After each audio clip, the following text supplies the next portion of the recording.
it seemed like you guys couldn't really get that lead up to 20 because you guys were pushing it around the third quarter. How did you guys just get over that hump there down the team? I just found a way to make some shots, started taking care of the ball. They're a great team.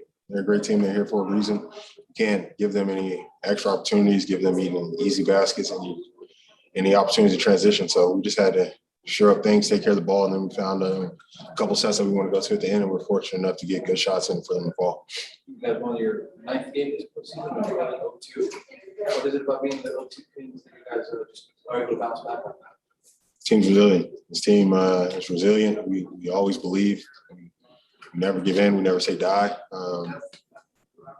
Like I said, we never really have doubt. We continue to just chip away, try to figure out ways that we can be better, try to figure out ways to impose our will on our opponents. And this team's just hungry. It's always hungry to get better. You don't know what the results are ever going to be, but I love our approach. I love the way we come out. We continue to fight. We continue to try to find ways to get it done collectively, and we've been fortunate enough to make it this far.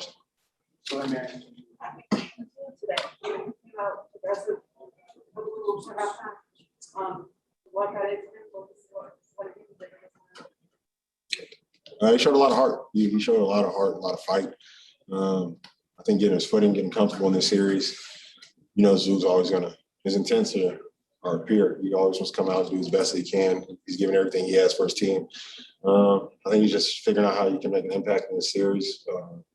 Playing against Aiden, great guards over there in terms of attacking. Devin Booker, Chris Paul come downhill, Cameron Payne. So we're just trying to find ways to bottle them up, but Zoo's a big part of it. He's going to captain our defense. I think he's getting better at it. And then offensively, he did a great job of screening and making sure that he gets downhill.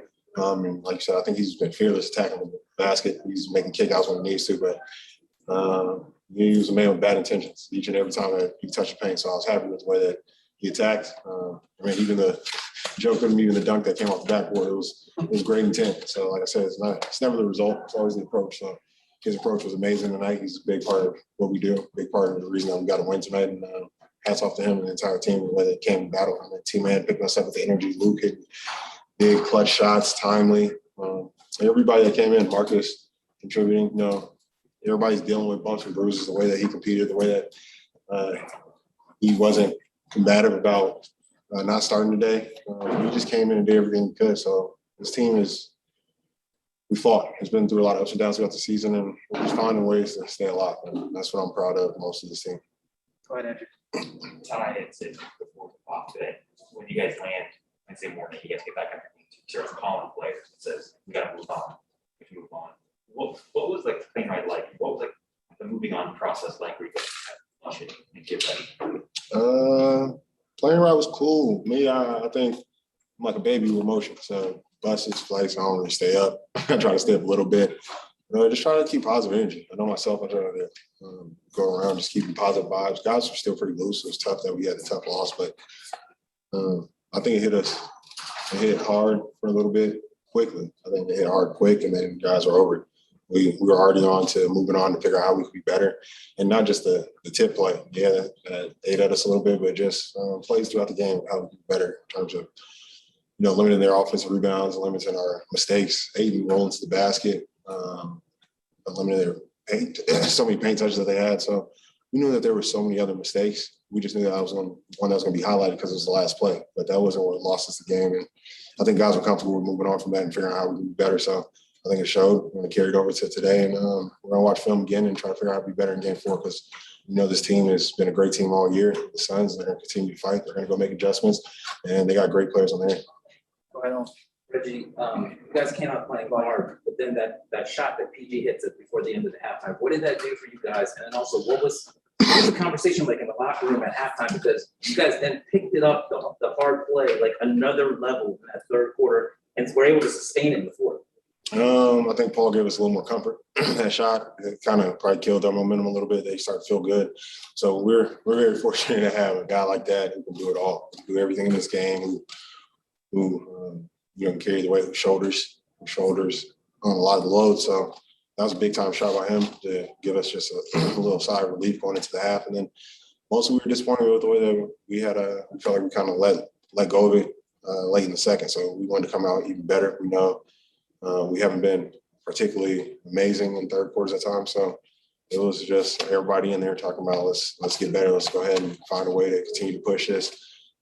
Particularly Pat Bev was energized, fired up about us not letting go, not letting our foot off the gas and figure out how to be better.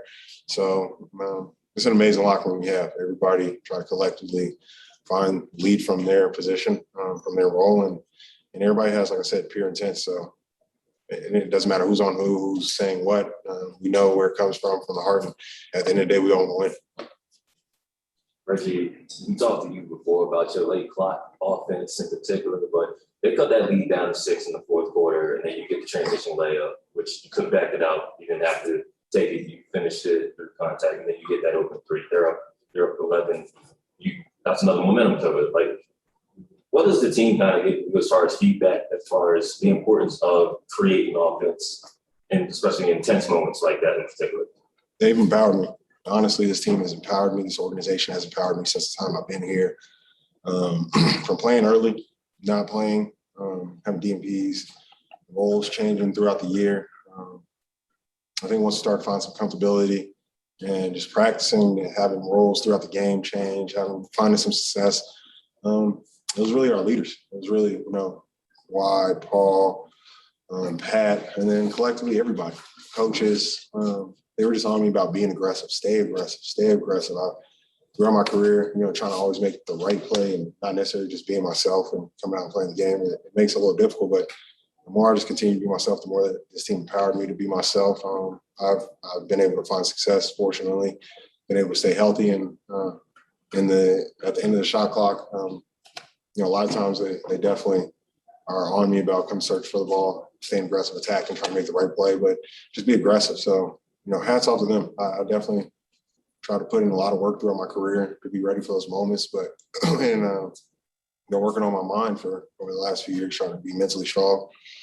But you're only as great as your team wants you to be, and as they empower you. So, like I said, hats off to them today. All condolences, and they've been pushing me to just be my best. And I've been fortunate enough to be playing well, but without them, this doesn't happen.